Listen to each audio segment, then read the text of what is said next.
Hello, everyone. This is a little impromptu live stream. Because someone emailed me earlier today, showing me or educating me, if you will, about this website, recovery from white conditioning. Now, earlier today, oh, hang on, let me just turn off my mail so you guys don't actually so we don't hear dinging noises every 2 seconds. So there's a lot of things that are on this website. Now I kind of went down the rabbit hole with this website. The very first thing that I went to was actually I found that this recovery from white conditioning was actually a program offered by the University of Minnesota as part of their Center for Practice Transformation, also in conjunction with their School of Social Work. And then I found this webinar right here, which I watched about 40 minutes of earlier today, which is the webinar that outlines the recovery from white conditioning, building anti-racist practice for the community. I watched about 40 minutes of it and I live tweeted some of it. And then Mikey Harlow was having an emergency, so I had to talk to him on the phone for a little while, so I had to stop. But then I realized she has an whole ebook. She has a free ebook. It's available free on this recovery from white conditioning website. I've linked it all in the description below, so you guys can all have access to it.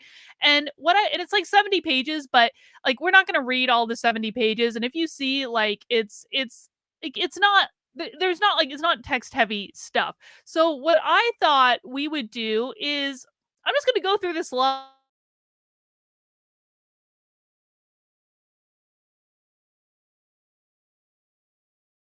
Have tease or freaking StreamYard kind of cutting out on me every once in a while for the internet. Hopefully the internet holds up.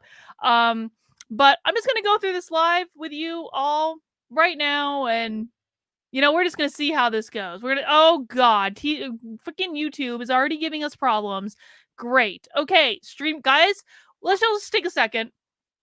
And what we're gonna do is we're gonna send good vibes to my internet because I just had like 2 hours worth of call with Joshua, in which I don't know if it was my internet or his internet, but it was messing up. And we're also gonna send good vibes to StreamYard, which has been good for the past week, but StreamYard, you're not gonna screw up this live stream for me. You're not gonna do it.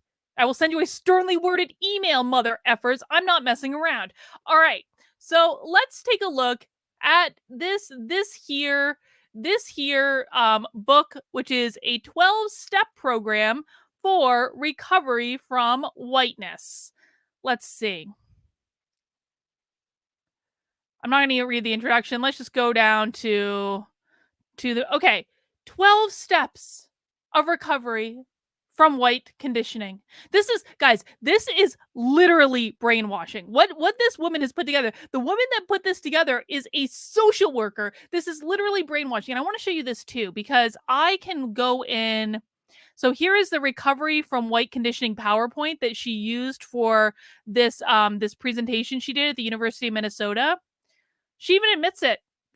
Faces of white supremacy, the Ku Klux Klan, American History X, Charlottesville, and the social worker who put together this program considers herself a white supremacist. So that is who we are going to be hearing from today. Someone who is a self-professed face of white supremacy, also a clinical social worker. Let's see what she has to say. All right. Step 1. We admitted we had been socially conditioned in accordance with the ideology of white supremacy, that our minds were subject to racial biases, often unconsciously so. The first step to any kind of recovery from whiteness, I'm going to editorialize a little bit, obviously. The first step towards any kind of recovery from whiteness is admitting that we have a problem. Individuals not ready to acknowledge a problem may be unable to pursue and receive the help they need to overcome their whiteness. Becoming aware of a problem and admitting it to others can be challenging, but it is a fundamental step on our recovery journey. And you know what else is I know about this woman? So we can go to her website here. She literally has weekly meetings with a group of people who are all coming together on a weekly basis to try to work on recovering from their whiteness. I'm sure they pay her. I wonder if they pay her. I wonder if it says that actually on this website. Let's just see. No, this just has the meeting material. Maybe they don't pay her to be part of this group. I surely hope they don't pay her, but who the F knows? Okay, before we proceed a moment further, we must first acknowledge our context. The School of the Americas Watch defines white supremacy as an historically based, institutionally perpetuated system of exploitation and oppression of continents, nations, and peoples of color by white peoples and nations of the European continent for the purpose of maintaining and defending the system of wealth, power, and privilege.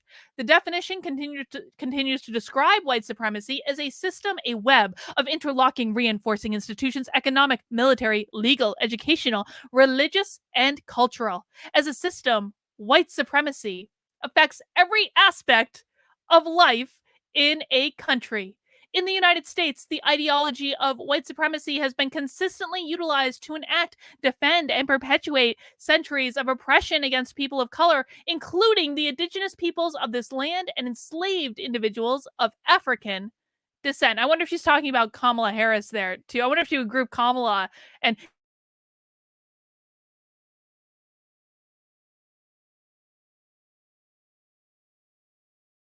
well, terms like hang on. Okay. Well, terms like system of exploitation and system of oppression may tempt us to consider that we as individuals are not intimately connected to or responsible for the suffering of people of color. It is important and ultimately liberating to acknowledge that we as white people do inescapably have a relationship with and in countless ways benefit from oppressive white supremacist systems. We know that hearing and embracing the term white supremacy is often a painful experience. We are well aware of emboldened, self identified white supremacists who actively participate in vitriolic actions of bigotry and hate, such as members of the KKK and neo Nazi groups.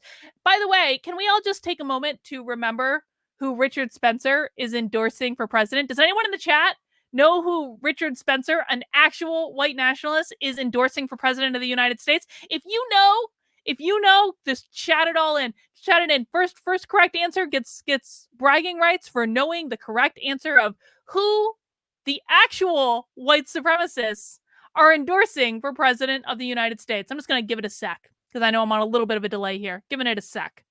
Biden! Oh, you guys follow the news. I love you so much. Joe Biden, that is who the actual white supremacists have endorsed for president of the United States. I'm just saying.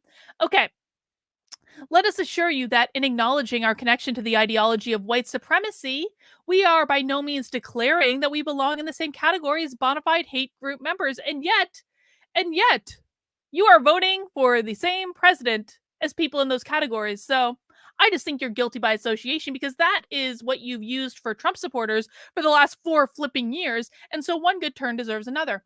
We are, however, calling out beliefs in the superiority of the white race as a pathological condition, which affects some of us as white people far more severely than others. Okay, let me just be clear for our YouTube overlords. I, as a white person, do not believe people of the white race are superior. That is racist. The woman who wrote this book clearly does believe that because she is a self professed racist by her own virtue from the presentation that she's got up on her own flipping website. We are also declaring that none of us, as white people living in a society organized by white supremacy, escape our social conditioning unscathed. All white people are racist. All of them. All of them. It is impossible to leave this social conditioning unscathed.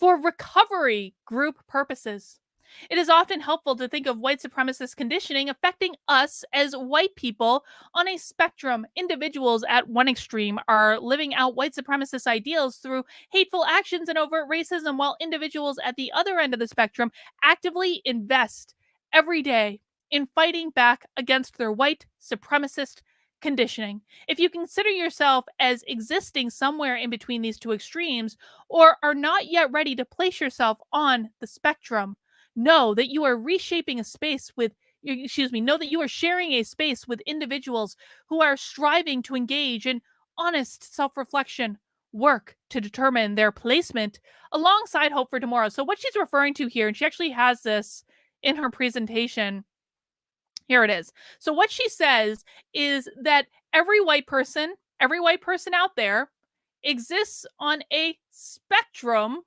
of white supremacy. It's kind of like the Kinsey scale around like who you're attracted to sexually, except this is a spectrum of white supremacy. And if you are white, you are on the spectrum of white supremacy, and your place on that spectrum might differ on any given day, depending on, I don't know, what side of the bed you wake up on. I don't know.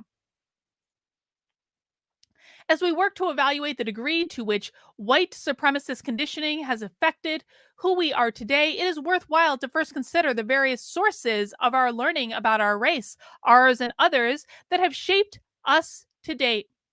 From the moment of our birth, we are inundated with new learning. Our minds constantly develop new neural pathways through sensory inputs, what we see, hear, touch, taste, smell, intuit from the world around us. When we pause to think about all the things we've learned in our lives and all the ways in which we've acquired that learning, we can reflect on how remarkable we are as biopsychosocial organisms traversing the earth.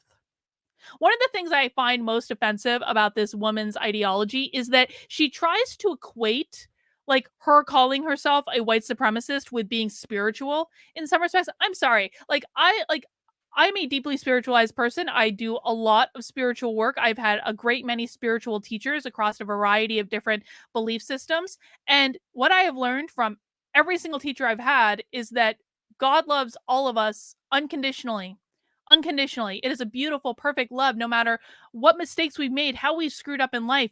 And to say that you need to go through some recovery process as a spiritual exercise just fundamentally misunderstands what it means to be a spiritual being.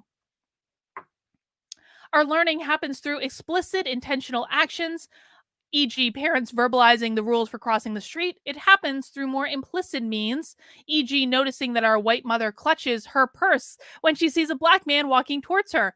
That's racist, guys. Don't do that crap. As children, learning can happen in the presence of caring adults who help us organize new information. Learning can also happen in the presence of, in the complete absence of caring others, or in the presence of individuals who are confused, hurt, angry, and afraid.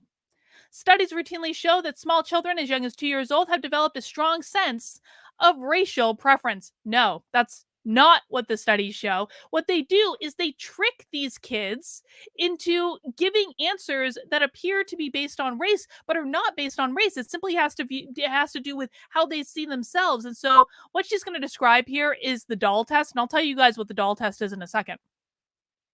In the United States, young children of all races disproportionately indicate that pale skinned kids are good and dark skinned children are bad. Where does this learning come from? Okay, so what happens is they take like she takes this stuff out of context. So they take like white children and they show them a picture of like 5 or 6 different colors dolls. All the dolls look the same, except some of them are very pale white and some of them are very dark and clearly represent black babies, right? And so what they say is point to the doll that's good. Well, guess what happens? The kid points to the doll that looks most like them. When it's a white kid, they're going to point to the doll that looks most like them. And then they say, point to the doll that is bad. And then the kid is going to point to the doll that looks least like them, because that's what kids do. This has nothing to do with whether or not kids perceive black people to be inherently bad, but when you're not giving the kids a choice, you're saying you have to choose from dolls that look like you or you have to choose from dolls who don't look like you and choose the bad one. Well, why would a kid, and kids inherently love themselves, by the way, because kids haven't learned how to hate themselves yet, unlike adults. Why would a kid point to something that looks most like itself? If you're saying choose the thing that's bad, it just makes no sense. But they use this to try to prove the inherent white supremacy of all white people. It just doesn't make any sense. Mm. Yeah,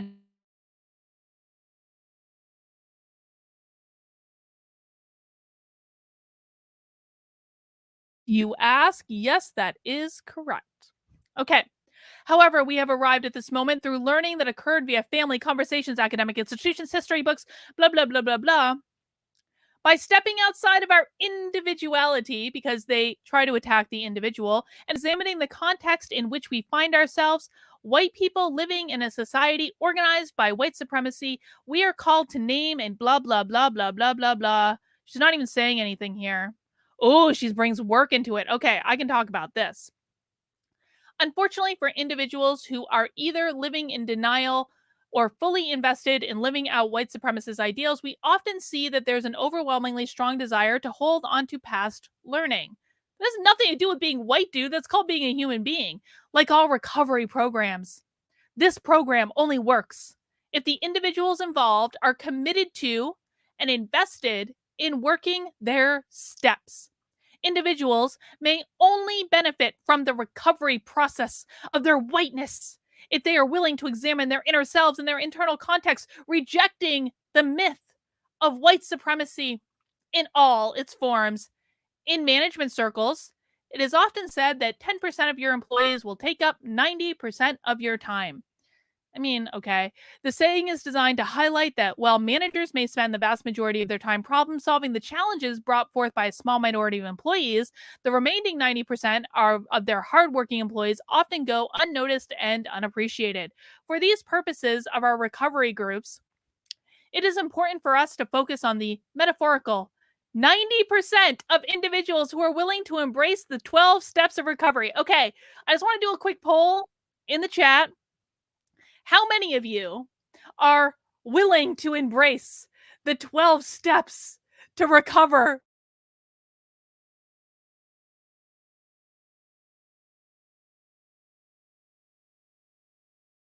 current whiteness? Ugh. And if you're not willing to embrace the 12-step process to recover from your inherent whiteness, because there's nothing to recover from because you're born just the way you are, and many of you in the chat might not actually be white, please go ahead and give me a thumbs up on this live video if you are unwilling to commit to a 12-step recovery program at this particular juncture. You just go ahead and give me a thumbs up on the video instead. That'll really help me out. I appreciate it. Okay. While we may continue to reach out to the 10% and call them in to grow in new understandings, we commit ourselves first and foremost to prioritizing support of individuals who express a willingness to pursue recovery, or at least to consider trying. Our greatest goal is to call in the most people to do the work, to recognize that their humanity is at stake and that they can attest, blah, blah, blah. She's not even saying anything here. You're going to notice, like, I haven't not looked at this before I'm doing this because, why would I review something before I present it live on the internet? That just makes there's just no fun there. So I really don't know where she's going with this, but I'm going to make a prediction. I'm going to predict that she was going to present zero evidence to support any of the claims that she's made, and this thing is just going to be written stream of consciousness. And guess what? Guess who hired her to present this? The University of flipping Minnesota. No data. I bet you there's going to be no flipping data. Okay. We are instead declaring that we deeply believe to be true. We must work every day to save ourselves, to fight against the ugliness and hate in our world tied up in the white supremacist teachings that live in us, around us, so that our children can envision and work to create a more kind and just world in which humans of all racial backgrounds are seen, valued, and allowed to live free. Oh, that's all step one. Oh, wow. She presented absolutely no evidence. Cheers for getting through step one. You guys all survived step one of the 12-step recovery process of whiteness. Congratulations. This is not alcohol, by the way. This is sparkling water. I don't want to be accused of anything. I'm completely sober, unfortunately. All right. Step two. We come to believe that we could embrace our ignorance as an invitation to learn. We acknowledge that we, as white people, will never know what it feels like to walk in the world as a person of color. We embrace our not knowing as a powerful reminder of our ongoing need for new learning, and we abandon white supremacist traditions of knowing how others should feel, think, and act. For so long, we, as white people living in a white supremacist society, have been encouraged to believe that our way of being, seeing, understanding is the right way. We have been conditioned to see the world around us in ways that maintain our worldview. We have grown quite comfortable. It has felt comforting to believe that the world is basically a good place, that discriminatory practices of our nation's history are relics of the past, and that anyone who works hard can make it in America. Well, I'm going to go ahead and say that the world is basically a good place. People are basically good. That discriminatory practices of our nation's history are relics of the past. We do not currently have slavery. Is it a perfect world? No, we're still working on it. That's why the nation is a more perfect union, not a perfect union, a more perfect union, because the union strives, is in a constant state of striving to be more perfect. And I'm also going to say that I do think that anyone who works hard and tries and does their best and keeps their head down and does not quit no matter what, anyone can make it in America. Absolutely. The myth, hang on. Oh, okay. The myth of meritocracy, which assures us that we all get to our positions in society simply by the nature of our hard work and ability, is regularly shared as American gospel. Well, this white lady's doing pretty well, but she would say that that is only a result of her whiteness, not of her hard work, not the fact that she wrote a book and convinced the University of Minnesota to allow her to present that book in their Center for Practice Transformation. It was all just because she was white. That was how she did all of this, obviously. While these ideas tempt us to feel good, simplistic assertions that our society is living out our ideals of fairness and equality, it is essential to our recovery that we recognize these beliefs as inherently false. The myth of meritocracy, alongside the widely circulated myth of a current post racist society, hurts our cause. Moreover, holding tight to these beliefs limits our ability to grow and to expand our thinking.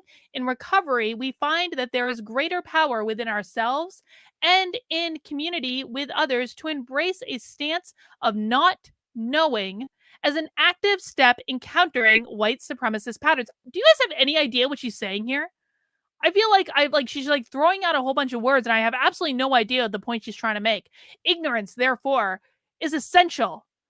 Ignorance is the essential starting place for our work. Well, now it all I just was brought together by that last sentence, wasn't it? Embracing ignorance. No, I don't think I will embrace ignorance, but let's just play pretend for a second. Embracing ignorance offers us the opportunity to start. You know what she's trying to do? So there is actually a concept called the beginner's mindset. I actually wrote about it in my book, Zen Your Work. I have a whole chapter about the beginner's mindset, which basically means you approach something without the burden of experience and expertise, because sometimes expertise can be a good thing. Sometimes it can actually teach you all the things that won't work and it can get in your way of success and all this stuff. And so I wrote a whole chapter about it in my book. But approaching something with a beginner's mindset is not the same thing as embracing ignorance. It's not the same thing, dude. From a place that frees us from the illusion that we could fully understand the pain of others, in this case, people of color in a white supremacist society, and from a place that allows us to embrace a lifelong journey of learning based on our recognition that the finish line of a thriving, respectful, multicultural society lives well beyond our immediate reach. Marcy says, I'm a proud, ignorant woman. Yeah, this is what she's preaching. Ignorance also serves as a spiritual foundation of our work. And I'm about to get real pissed when she brings spirituality into it, which I know I'm going to acknowledge at the face of it is not a spiritual thing to do. I should like do deep breathing and meditation and all that stuff. But yeah, you guys are going to see me get lit when she talks about spirituality and some of these concepts. What freedom might we experience in no longer clinging to our own understandings? What profound meaning might be gained of letting go of beliefs limited by our conditioning? Well, that is actually a spiritual concept. However, this has nothing to do with being white. Like she's taking concepts. You know what she's doing? She's Scientologizing this whole thing. That's exactly what she's doing. So Scientology, when you first get into like the first intro level programs in Scientology, what it does is it takes ancient wisdom and it gives you some good ideas and it gives you some good tools, but they're not things that Scientology invented. They're just things that Scientology like repackaged to get people through the first couple steps of their little programs and getting them feeling really good. And they're using ideas that work because they're based on ancient wisdoms. And then once you get through those steps and you're hooked, you go into the land of crazy town. Okay. She's doing the same thing. She's taking spiritual concepts that are good spiritual concepts that do work in the real world. And then what she's doing is she's jumping off the crazy town cliff and trying to convince you that there's something that they're not. So we're not going to buy into it. We are not going to buy into this. Solo says, I do great drunk videos. Sadly, I'm not drunk this time. I am completely stone sober. Stone sober, sparkling water. Mm. Okay.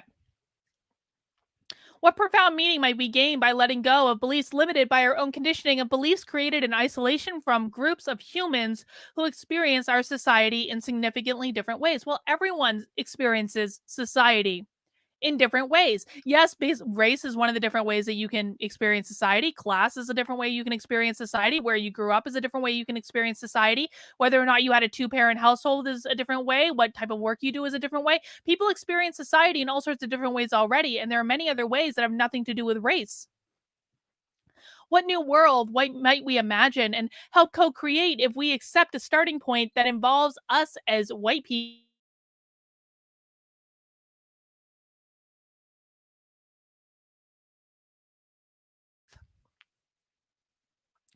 In our day to day interactions, it is common to hear white people asserting statements like, I don't understand why black people protest on highways.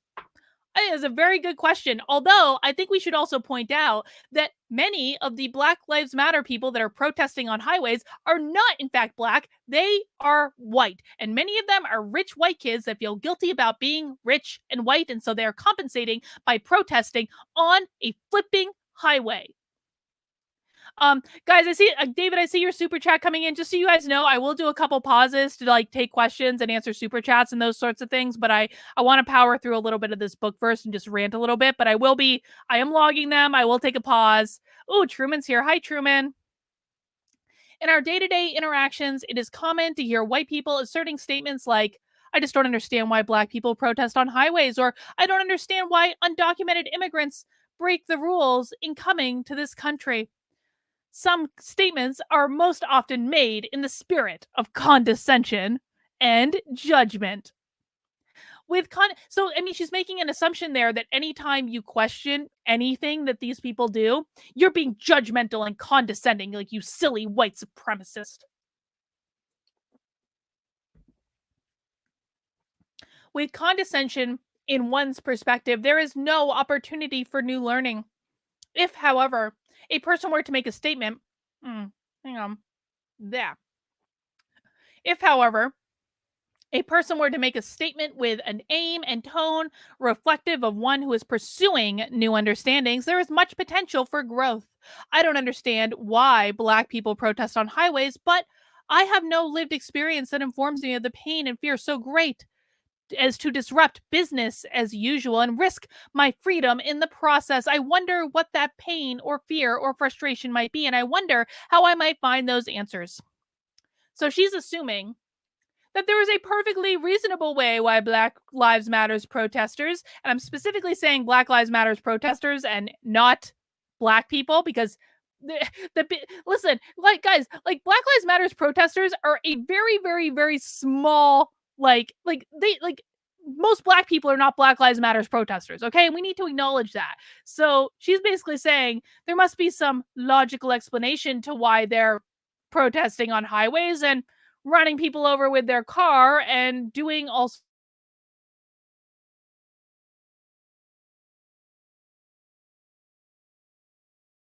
wild perversion of it. I think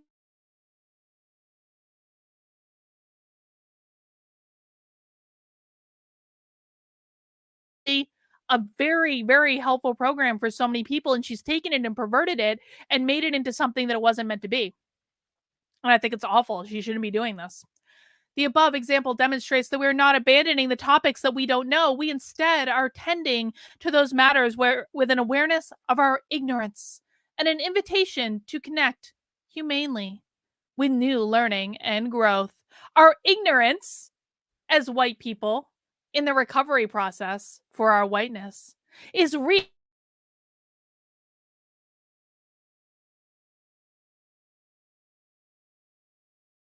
encourages us on to step 3. All right. Before we get into step 3, let me just take this super chat that came in. David says, "Do you think these people really believe what they are selling, or are they just using what is a totally legal scam? It sounds like once you learn a couple buzzwords, intersectionality, privilege. Is there more to that? No, that's that. So do I really believe that they believe what they're selling?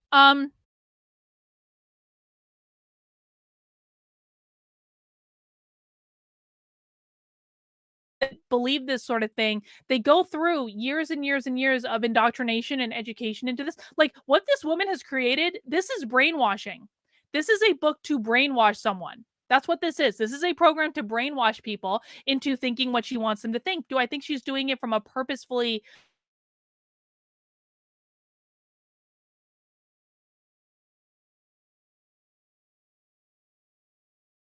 best thing of all? Yeah, guys, the screen is freezing a little bit. I don't really know what's happening. It looks like a StreamYard. Oh, I hope it's gonna uh hang on. Hang on, stand by. I'm gonna switch my internet and see if that works.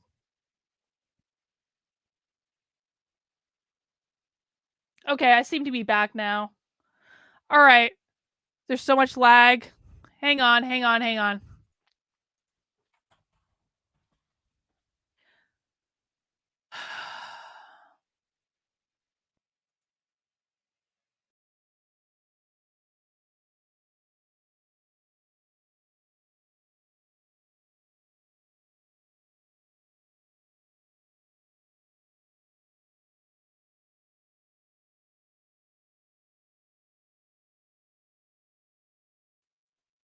All right. I think I'm back.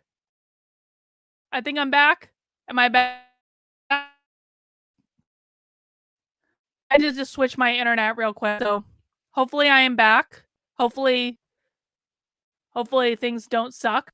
Um no, it's not AT&T. It's the shitty internet at my house that my husband has not fixed yet. Okay, I seem to be back. Things seem to be working. Sorry, guys. All right. Step 3. We develop support systems to keep us engaged in this work. We are aware that facing and recovering from the effects of white supremacist conditioning will involve difficult, sometimes painful moments. We commit to developing practices that facilitate self care to ensure that we are gentle with ourselves while also bravely able to confront the dehumanizing ideology of white supremacy. And she's got a quote there. How do we, as children of the universe, she's bringing spirituality into it again, now, keep peace in our soul amid the pain and injustice swirling around us? You do that. Listen, let me teach you guys. Hang on. I'm going to come back. I'm going to remove this from the screen for 1 second. We're going to come back to me for a second. Hang on. Maybe. There we go. Now I'm back. Okay, let me teach you a spiritual concept. So, if this woman had actually studied spirituality, one of the concepts that she would learn is and I'm talking about a spiritual perspective now, not a human perspective, a spiritual perspective, that we choose our experience in this lifetime. That we, when we are a spiritual being floating around up with other spiritual beings in this reality where we know that we never really die, we just choose to be born as humans or maybe something else. And then when we die, we go back to our spiritual form. When you learn that you never die, life becomes about experience, experiencing different things, the good things and the bad things. Now, one of the ways we learn is by contrast.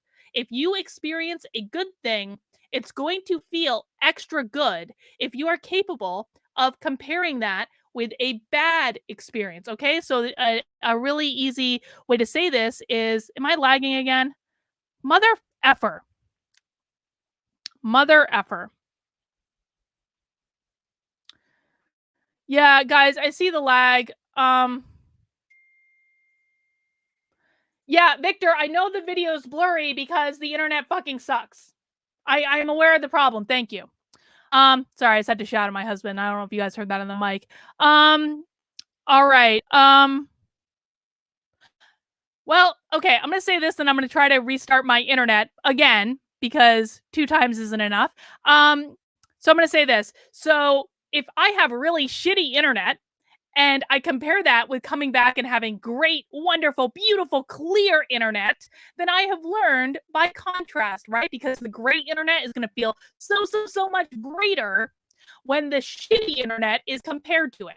Okay. We learn by contrast. So, what that means from a spiritual perspective that she's trying to obfuscate in this little white supremacy document is that sometimes as spiritual beings, we might choose to have really crappy experiences in this lifetime because when we come back in a future lifetime, our good experiences are going to seem all the more sweet based on what our soul has experienced. That is a spiritual concept that she has not learned. All right, I'm going to try. Yeah, I do have an Ethernet cable. You want to know what's going to happen when I plug in my Ethernet cable? It's gonna fucking freeze. But we'll give it a try. Let's try plugging in my Ethernet cable. Let's give it a try.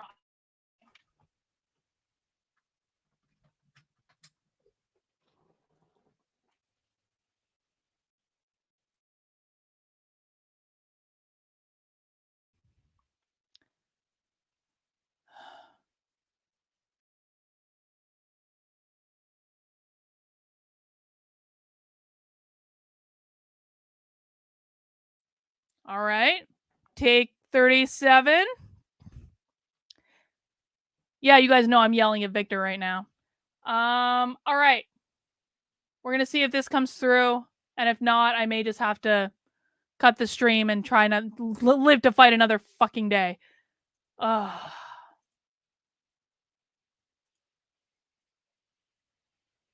is this better? Is this better? Maybe my Ethernet is working today. Huh. Oh, I look like I'm not freezing. Excellent. All right. So we're all going to cross our fingers that my Ethernet holds out because this gets spotty sometimes too, but we're going to cross our fingers. Everyone crossing their fingers? All right. All right. All right. All right. All right. I want to go back because there was a nice big super chat and I want to thank you for it. Hopefully I can find it. Oh, it's not showing up in the chat, but at least I can read it. So Charmed3XS says, my hubby is a BU grad too. Kendi needs to be fired as an anti-racist professor leveling racist charges against a white woman for having adopted black children.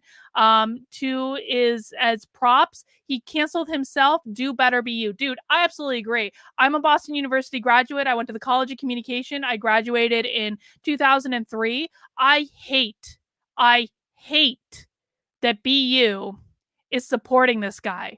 And the fact that I don't necessarily know that I have an opinion on Amy Coney Barrett other than I think that Trump is fully within his right as the president of the United States to nominate a Supreme Court justice. That's part of the flipping job. But the fact that he came after her for her children really pisses me off. It really pisses me off. That's not cool. But let's get back now that the internet issue is solved for the moment, to step 3.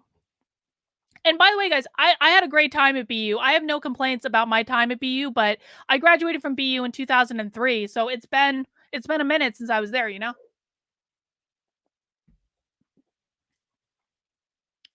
Blah, blah, blah. With our recovery journey, within ourselves, our groups, our broader communities, we insist upon a commitment to self-love and self-care. Spirituality and faith may play a role in self-care practices, although we encourage all individuals to pursue their own definitions and plans for how they will care for themselves while doing this work. So I just want to point something out. You guys know I was talking about contrast, and when we have a really bad thing, when we compare it to a really good thing, it makes the good thing seem so much sweeter. Now that my internet is working again, how much better is this for a live stream based on the fact that I had crappy internet for the first part of the live stream? This is like so much better, isn't it? Comcast. All right.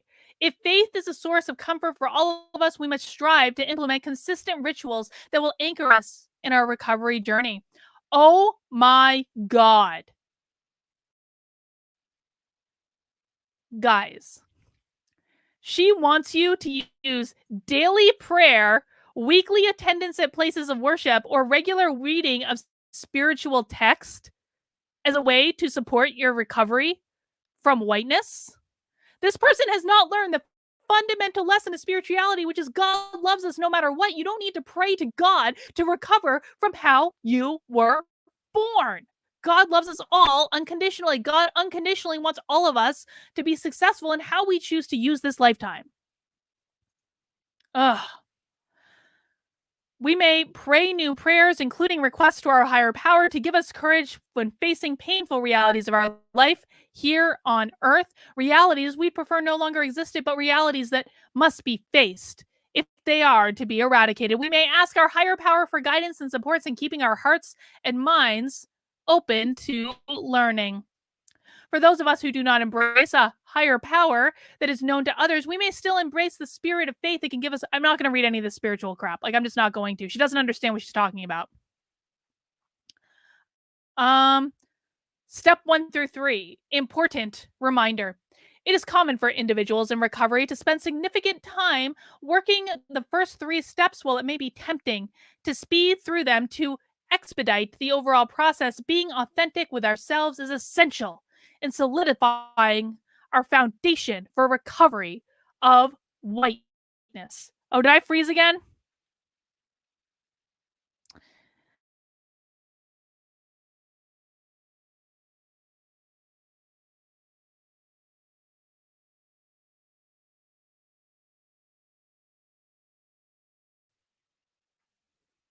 Am I still frozen? Am I still frozen?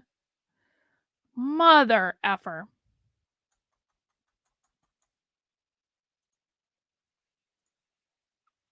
Let me try this. Let me try going to standard definition on the camera. Yeah, and this is, guys, why I say this is a StreamYard issue. I don't actually think this is an issue with my internet. I think this is a StreamYard issue because it keeps freezing.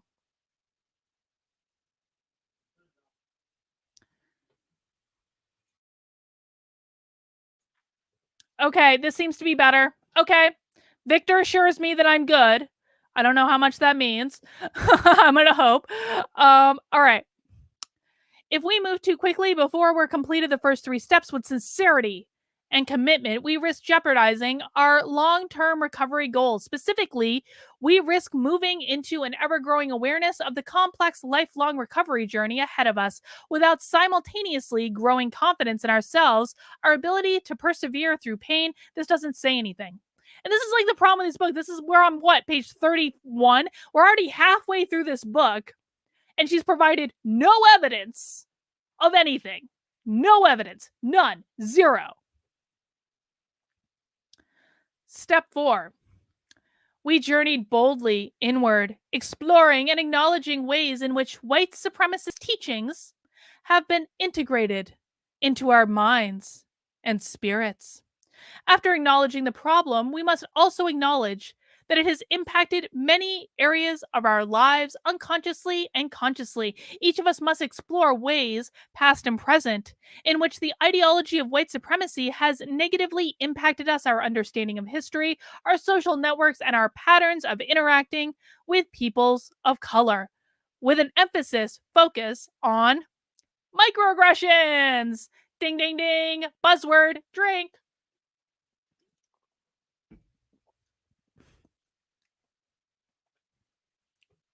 It has been said that we spend countless hours running from knowledge of ourselves. I don't run from knowledge of myself. I meditate every flipping day. What are you doing? As white people in particular, we direct a lot of energy towards avoiding difficulty. Based on what? Based on what? Are you going to provide any evidence to back up any of these assertions? Obviously not. She's only a clinical social worker, so she only has to have like a flipping master's degree. Of course, she doesn't know how to research. Difficult introspection, difficult topics of conversation, and potential confrontation with others. Dude, I don't shy away from any of that. And I am about as white can be. So Lady Della says, I'm going to get drunk quickly playing a drinking game. Guys, I'm not drinking. I'm drinking sparkling water. It's not fun. I'm completely sober. Don't react. Don't freaking make a thing. Remember when like people weren't psychotic? Dude, every single day I want to go back into the universe in which people weren't psychotic. That would be awesome. That would be awesome. We may establish rules about no religion or politics at the dinner table, or we may quickly try to change the subject when someone tells us a racist joke at a holiday gathering. You know who are the only people that tell racist jokes? People on the left. Those are the only people who I know of that actually tell racist jokes. In work circles, we may remain silent when a supervisor makes a racist comment and wrestle with ourselves internally, not knowing what to say in response. Before we can determine how to respond to overt racism that appears in the world around us, we must first venture deep inside of ourselves to unearth the ways that we too have internalized messages of white supremacy. Any such internal exploration requires fortitude of spirit. She basically just spends like her entire book saying, you got to be tough, you got to persevere, you got to do the work. And then she doesn't actually say what the work is or to provide any evidence to back it up. We're on step like what, 4 or 5 of this recovery program? We're on step 4 of this 12-step recovery program. We are 1/3 into the way in to this recovery program for our inherent white supremacy. And she has given us nothing to do yet except say, do the work, do the work, do the work, do the work, do the work, bend the knee, say what we want you to say, do what we want you to do, go protest on the highway, rich white people. That's all she's saying. Step 5. I'm starting to lose my voice, so we're going to start speeding up. Jillian, what is Carlin talking about? I have no effing idea. I don't even know what I'm talking about. Okay. We confessed our mistakes and failings to ourselves and other people. So, guys, this is where I'm going to suspect that we all, as white people, have to go and apologize for the grave sin that we committed of being born white in order to recover from our own inherent whiteness. Beyond identifying ways in which our thinking, feeling, and relating have been impacted by white supremacist conditioning, honestly addressing the actions that have emerged from that conditioning is a separate, necessary step. Confessing past and ongoing microaggressions to a group and receiving support is an essential part of recovery. Yeah, Jillian, you're getting it now, aren't you? It has been said that our human instinct is to run away from our shame, to avoid facing the hurt we may cause others, or to deny that we made a mistake. It has also been said, however, that if we step into our shame, fully embracing and accepting it, we can be liberated. A young recovery group member recounts a moment in which she was describing her compassion for illegal immigrants. A white middle-aged man immediately stopped her and asserted, "You know better than that. No human being is illegal." She recalled him an illegal all the flipping time. Maybe not all the time anymore because like we've been married for 9 years and the joke gets a little bit old after a while. But Victor, who can hear me right now, he's downstairs. I have the door to my office open. He can hear me calling him an illegal right now. Victor, are you offended? Nope, he's not offended. Victor, have I hurt the sanctity of our marriage by calling you an illegal? No. No. He's probably even in the chat. He can confirm that he is not offended by me calling him an illegal.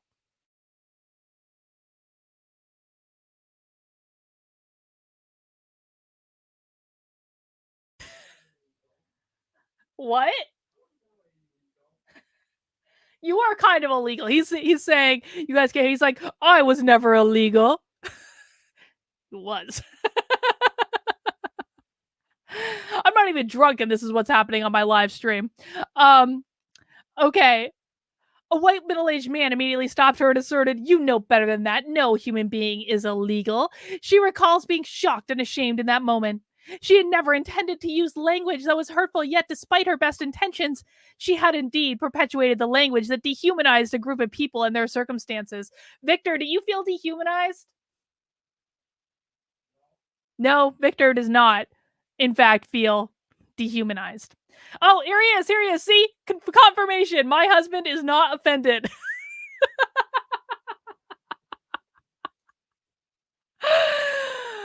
Oh, God.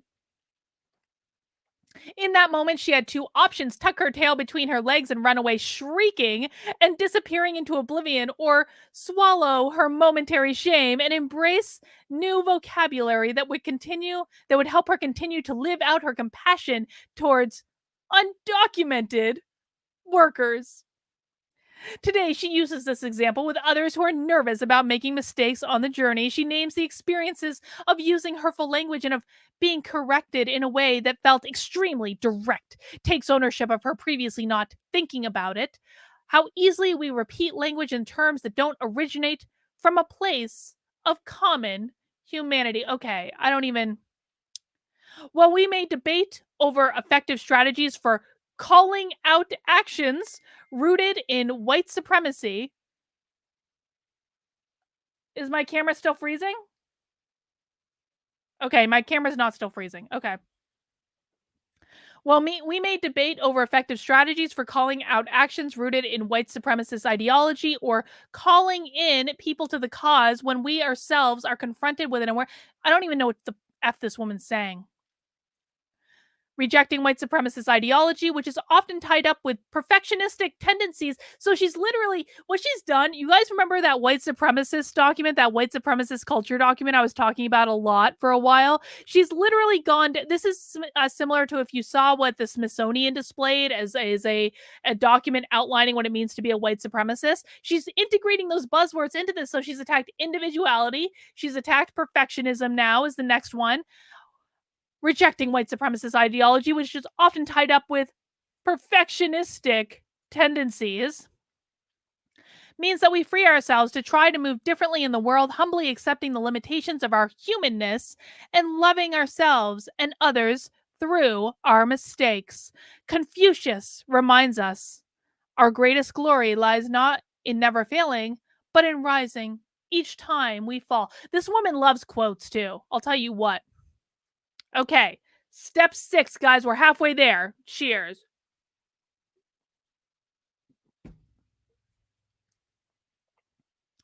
We are entirely ready to deconstruct previous ways of knowing as they have been developed through the lens of white supremacy. After admitting these problems, white supremacist conditioning and related actions, it is time to let go of knowledge developed in isolation from people of color. Okay, so here's what she's doing. In step 5, what or step wait, where's step 5? Step 5. In step 5, what we had to do was acknowledge that all of the knowledge that we have obtained from white people is bad and white supremacist. And then in step 6, what she's going to tell us to do is make sure you are consuming only knowledge from people of color. And that is the only knowledge that is good. I swear to God, this is. I watched up to this point in the webinar today, so I know where she's going with this. I don't know what happens after this, though. For many, step 6 is a painful step in their recovery journey. As white people living in a white supremacist society, we have grown accustomed to knowing truths and having our knowledge embraced as truth. Acing history exams have made us feel confident in our understanding of our nation's past, yet we fail to acknowledge that such learning was most often based on his his story written from European American perspectives. We have rarely undertaken a pursuit of knowledge about global history and contemporary realities from diverse perspectives. And we have lived amid rampant cultural appropriation, ding, ding, ding, buzzword, drink, which often leads us to believe that white people invented everything under the sun. No, dude, if you believe that white people invented everything under the sun, that is your problem. Step 6 is centered on the often uncomfortable process of moving from knowing to not knowing. Taking us that step requires us to tolerate ambiguity, uncertainty, which some may not be brave enough to do. Okay. Individuals in recovery are encouraged to engage in perpetual self and communal examination. As it relates to the teaching of U.S. history, important questions must be posed. Why, for example, do we call white people in this country's history settlers and pioneers instead of conquerors and perpetuators of genocide?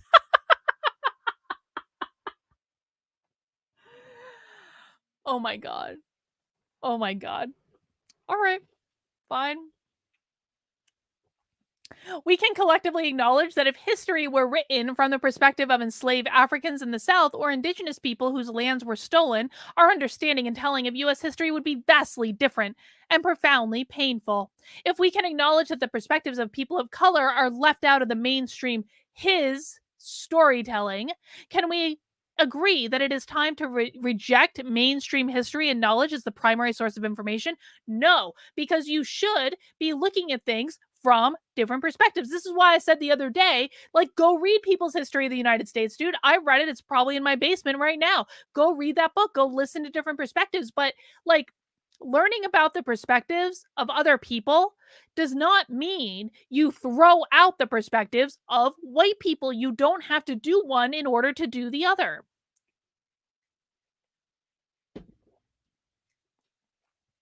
Let's see. In regard to this step, it is also important to note that our knowledge about history extends to the present moment. Okay?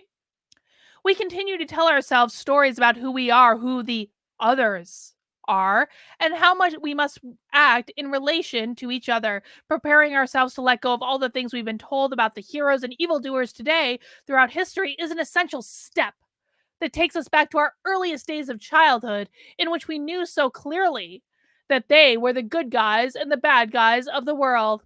You know what?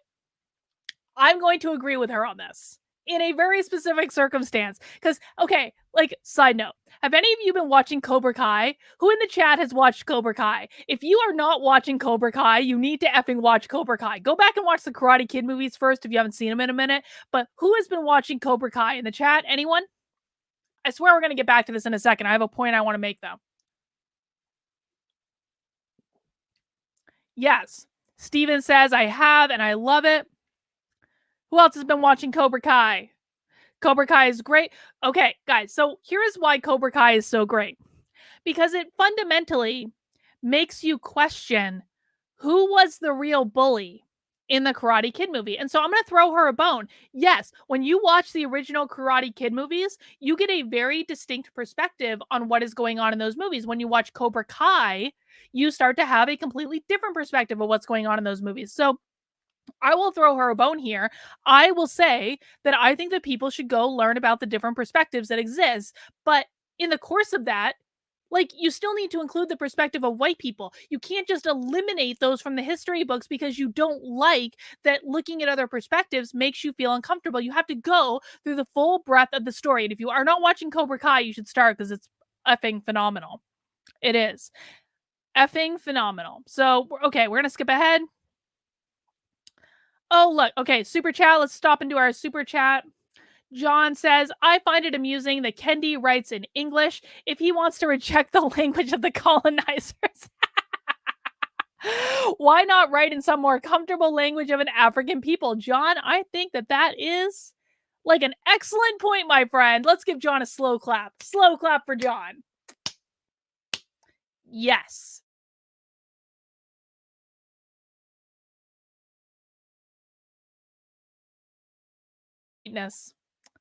We humbly explore new ways of understanding, proactively seeking out new learning, and reconstructing a more inclusive sense of reality. Okay, so maybe this is the step in which we're only supposed to learn things from Black people. This step involves mindfully and intentionally engaging in learning to more deeply understand the experience of people of color in a white supremacist society. You like how she's like literally provided no data yet or evidence to back up that we live in a white supremacist society? We're already on step 7 here, people. Like, what is going on? This type of learning can take place in a variety of ways, including reading texts written by people of color, actively listening to the experiences of people of color, patronizing businesses owned by people of color. Okay. By the time we've arrived at step 7, we are well aware that white centered, comfortable ways of learning have limited our ability to understand. I love that there's always this assumption by people who are teaching this garbage that white people literally only have learned from white people up until this point where they realize that they need to learn from people that look differently from them. I love that that is the base assumption that is always made in this because that's usually what these rich white kids do. to understand ourselves more deeply and to understand the experiences and feelings of our brothers and sisters of color. We need radically different tools, sources of information, and learning experiences in order to develop a worldview that expands our blah blah blah blah blah. I just don't think this step is very interesting, and I kind of want to skip past like all this stuff because my voice is starting to give out. Okay, step 8. We commit ourselves to ongoing study of our racial biases, conscious and unconscious, and our maladaptive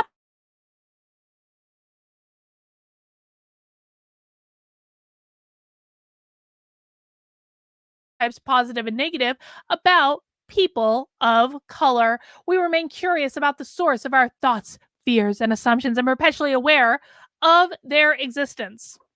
Okay. Did I freeze again?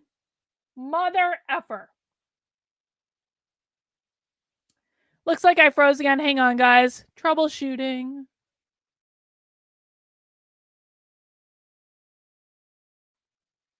Am I back? Nope, not back. Okay, I'm just going to reload real quick.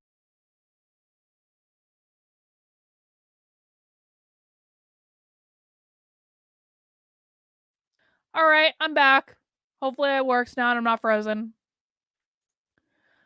Oh, guys, I'm getting so sick of this happening on this. I need to find another tool for sure because this is just ridiculous. I literally have like, so fun fact, I literally have like at my house Comcast highest speed effing internet.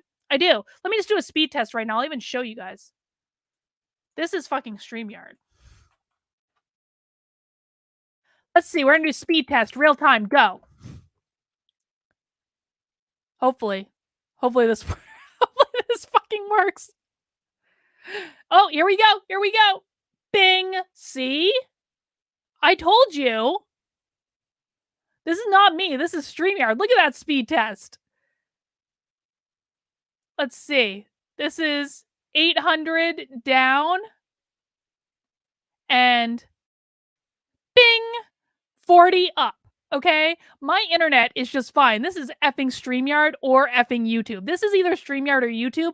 I don't really know which one it is. But I just wanted to prove that this is, maybe I need to like, Victor, I'm sorry I yelled at you. It's probably not your fault. It's probably either YouTube or StreamYard. Okay, let's go back to our book. Okay. In combating any disease or condition that causes human pain and suffering, it is essential to acknowledge the existence of the condition and to study its presence and impact on one's life. For individuals living with diabetes, it is important to pay attention to caloric intake, blah, blah, blah, blah, blah.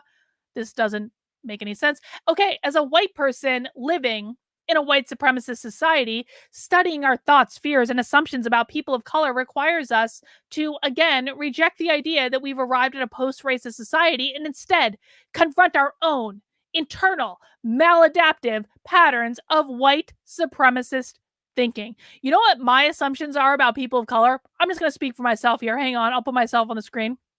You know what my assumptions are about people of color? That they're human beings and that I should treat them just like everyone else.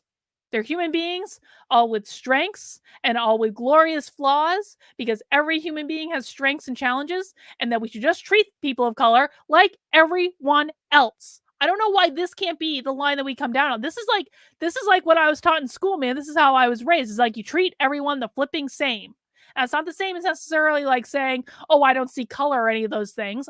Of course, if you're standing in front of me and you're a different race than me, I can of course see that, but it doesn't mean I'm going to change the way I treat you. And I don't know why everyone assumes that we should be changing the way we treat people based on their race, or that people would even think that. I don't think that. I strongly doubt that most of you think that. It just makes no sense. Okay. Too often, we label others who don't fit into our white centered world as maladaptive. I don't know that I've ever used the word maladaptive as much as I'm using literally just reading this document right now. Assuming that they somehow have failed to assimilate to mainstream culture, we fail However, to consider the inappropriateness of our expectations that a person or an entire community might contort themselves to meet the standards rooted in white supremacist ideology. We fail to honor that anyone who is behaving in ways the professionals might deem maladaptive, while living in systems not designed for their survival, might in fact be behaving in the most appropriate, righteously rageful ways of our systems of oppression continue to hurt them and their loved ones. In our recovery from whiteness, we instead of allowing our thoughts to us, we courageously look at our own. Isn't it ironic? Okay, pause. She's saying that instead of allowing our thoughts to be continually dominated by ways in which others have failed to be like us, well, specifically adhering to an ideology that requires everyone to think the same thing. I just turned on Siri on my phone. I'm not exactly sure how I did that, but okay. Um, So, like, yeah. So she's specifically saying, don't expect other people to be like you. Well, at the same time, expecting all white people to come into her little recovery program and say the same thing and use their own words. Additionally, like the examples listed above of diabetes and depression, we can commit ourselves to noticing that times in which we feel afraid of, annoyed by, or judgmental towards people of color, it is also important to note that racial biases can affect our thinking in ways that are subtle and not at first glance. Like, she's provided no evidence of this. I refuse to continue with this because she's provided no evidence of this. Okay, step 9. We developed strategies to counteract our racial bias. Developing positive associations to counter negative thoughts is an important proactive strategy in recovery from white supremacy. We believe that the most powerful ways to develop positive associations is to develop authentic relationships with people of color. Dude, dude. Okay. You know what I've noticed? Wait, what? Hang on, I just gotta. Oh, never mind. Mikey Harlow just texted me telling me Adam was banned from Twitter. But I guess he got bad information. Did Adam get banned from Twitter? Hang on. Hang on. Pause, guys. We got to see if Adam got banned from Twitter or if Mikey Harlow's a dirty liar. Mikey Harlow is apparently a dirty, dirty liar. You're a liar, Mikey. No, I'm sure he just got bad information and he's fine. Okay. I'm relieved to know that Adam did not get banned from Twitter. Okay. Back to this. Okay. What was I saying? Fake news, guys. Fake news. Mikey Harlow is perpetrating fake news. I love him, by the way. I love him. I can tease him because we're legitimately friends, okay? That's why I'm allowed to. Um but you're not allowed to tease him. Only I am allowed to tease him. Okay. We believe that the most powerful way to develop positive associations is to develop authentic relationships with people of color. Here's the thing. Here's what I've noticed about my friends or people that I know that hang on. I'm getting so effing sick of this. Um, Apparently my camera froze. Hopefully I'm back now. Here is what I've noticed from my friends who claim to have. This really pisses me off, guys. Like, I see that it's frozen and I can't really do anything about it because it just looks crappy. Hang on.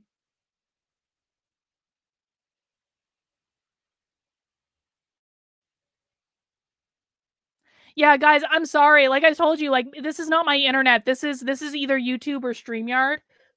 So hopefully it comes back in a second.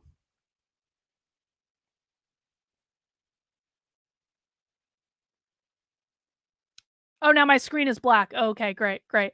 Let me refresh. Hang on.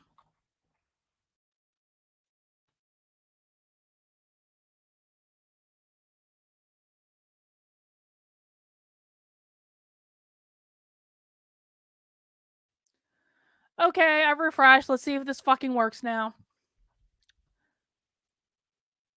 I hate this. I hate this so effing much. I can't even.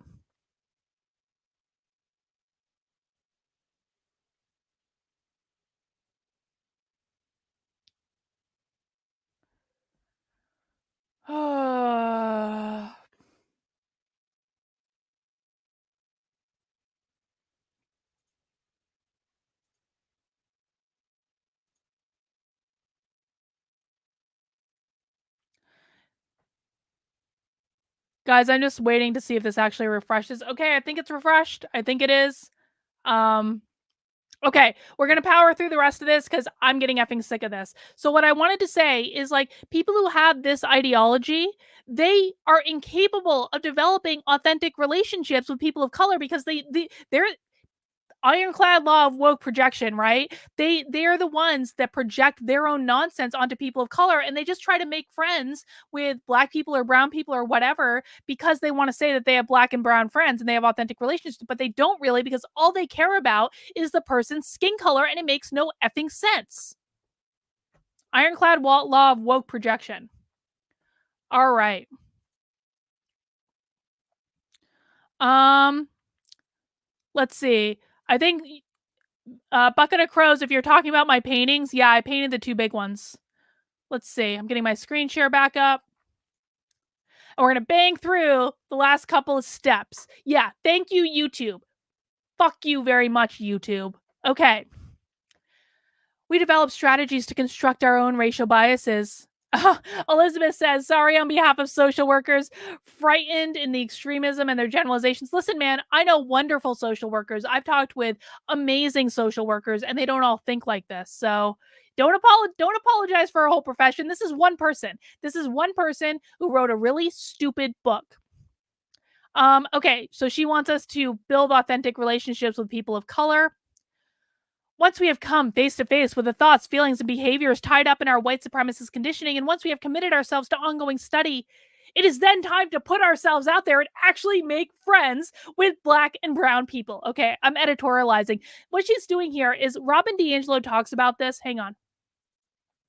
Robin DiAngelo talks about this in White Fragility, where Robin DiAngelo in White Fragility basically says that white people are incapable of having authentic relationships with people of color while providing no evidence to back up those claims at all. Not at all. All right.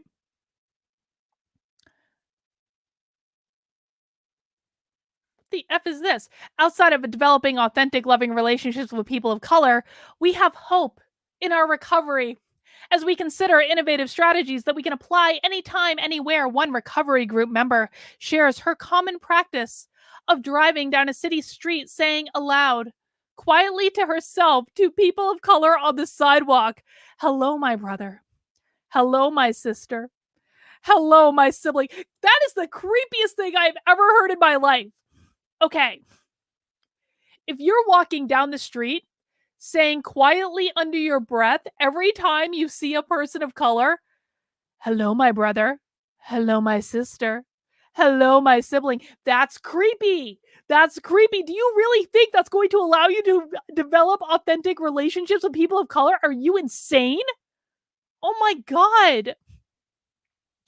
Another recovery group member cites filling up her social media newsfeed with artists and activists of color so that she may be inspired and challenged by their perspectives throughout the day. These people are nuts. Step 10. We embrace the responsibility of focusing on our impact more than our intentions in interactions with people of color only, not with white people. Intention doesn't matter more than impact for white people, but impact matters more than intention for people of color, but not for white people, only for people of color. Taking responsibility for the impact of our actions is, and by the way, isn't it racist to treat people differently based on the color of their skin? Isn't that like the very definition of effing racism, to treat people differently based on the color of their skin? Taking responsibility for the impact of our actions is an ongoing part of recovery. If we fall back into perpetuating white supremacist ideology or defending actions that have caused hurt to people of color, it's important to stop and admit it, prioritizing impact instead of explaining the intent of our behavior. Oh, I didn't mean to offend you, is essential for attending to the human being in front of us.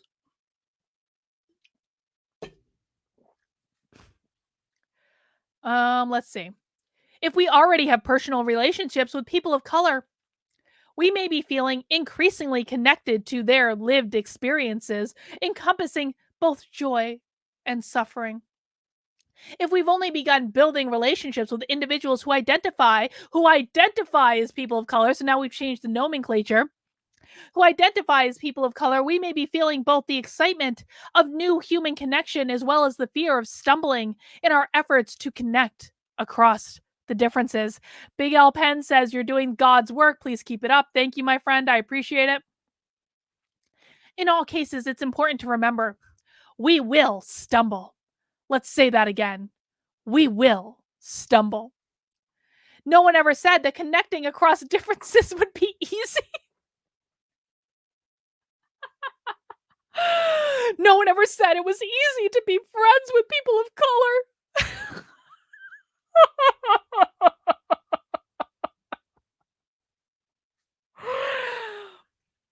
Guys, this stuff makes me literally insane. How could it be imagined that all men and women grew up on separate islands reading about each other only in books?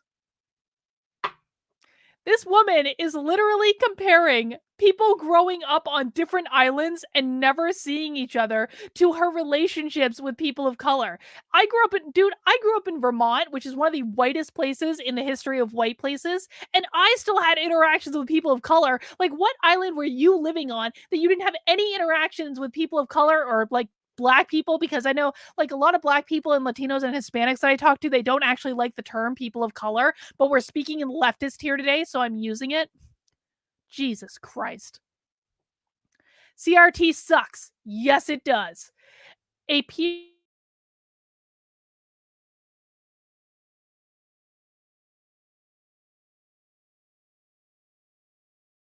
sorry, dude. That really sucks. I'm sorry for that. Just get through the program, do what you need to do to get your degree, man, and get the F out. Unfortunately, many white people prefer, excuse me, to focus instead on their intentions, defensively asserting that they didn't mean to hurt a person of color by what they said or this is like Robin DiAngelo in a different form. That's all this is. That's why I'm kind of skipping through it also because I really am losing my voice, but we're going to power through. We're going to overcome my white throat and power through the rest of this book. Step 11. We engage in daily practices of self-reflection.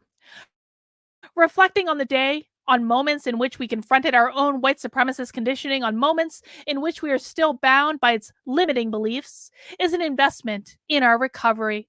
Relevant spiritual practices may play a helpful role in this step as a way to encourage us towards continued growth and connection beyond our mistakes. And yes, I would absolutely say that spiritual practices will help you with getting over your inherent white supremacy because spiritual practices are going to teach you that God loves all of us just as we are, and we don't have anything to recover from based on the skin color with which we were born. Jeez.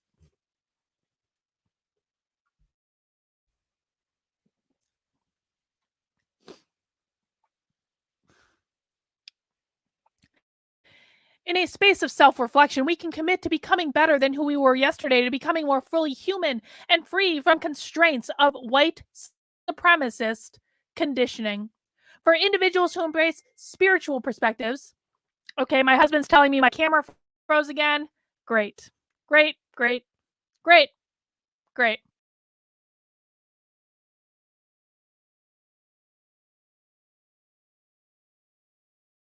All right, trying again for the 87th time, YouTube. I'm going to go back and look because I think that this nonsense started with streaming on my channel at the exact same day that YouTube started effing with all my other analytics. But for the moment, guys, hey, if my camera's now working again, please help me out by giving this a thumbs up for what I'm trying to do, not for the fact that YouTube is throttling my stream. Please give it a thumbs up so that people know that at least I'm trying my damn best here. And I actually do have high-speed internet, and this is not coming from me. And if you're not subscribed to my channel, please consider subscribing to my channel and all that good stuff. Because I'm about 5,000 people away from hitting my goal of 100,000 people subscribed by election day. Let's see if I'm working now. Okay, excellent. It looks like I am indeed working. Smash that like button, guys. Smash the like button. I'm trying here. I really am. It's not my fault that YouTube is effing with my stream again. All right, let's just go down. Step 12. We're almost there. Guys, we've made it. We are about to recover from our whiteness. Does everyone feel it? Does everyone feel like we're about to recover from our whiteness? Smash that like button if you feel like you're about to recover from your whiteness. Or alternatively, if you think that this is absurd. You can smash it either way. I don't really care. Let's see. I'll share my book again. All right. In step 12, we commit ourselves to sharing this message. Hey, listen, I am sharing this message. I am recovered from my whiteness.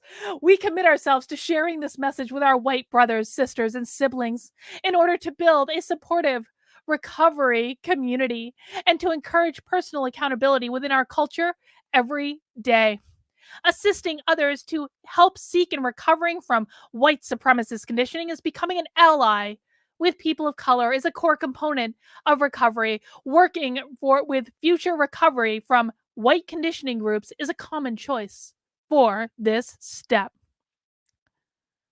In our recovery program, we lead with love. Don't you guys feel the love? Every time she calls you a white supremacist, don't you feel the love of this document? We recognize that we are all growing and understanding white supremacy and our relationship with it. From different starting places on our journey of recovering, we know that self-consciousness rising required for progress will evoke painful, important levels of awareness by committing ourselves to share our message with our white brothers and sisters in a way that nurtures challenges, in a way that involves participation from, I don't even know what she's saying here.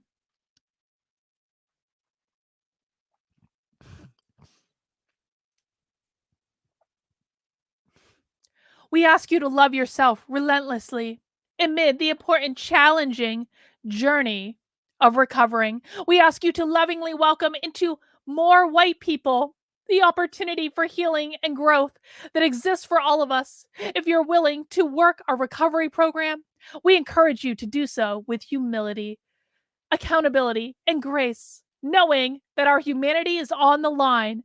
May we fight alone and together each day to recover and reclaim it. For additional resources, please visit our website at recoveryfromwhiteconditioning.com. Guys, we did it. We did it. We recovered from our whiteness. Does everyone feel a little less white supremacist after the last hour and 20 minutes of me reading through this freaking book? Does everyone feel less white supremacist now? I know I don't feel white supremacist at all because I wasn't a white supremacist to begin with, but apparently it makes the author feel better. And she's got her little, support group that she meets with weekly with women, probably rich white women, recovering from their white supremacy. I don't know. I don't guys, there are no words for how insane this stuff is. All right. So to wrap up, I have a couple live streams this week that I think are going to be really, really fun.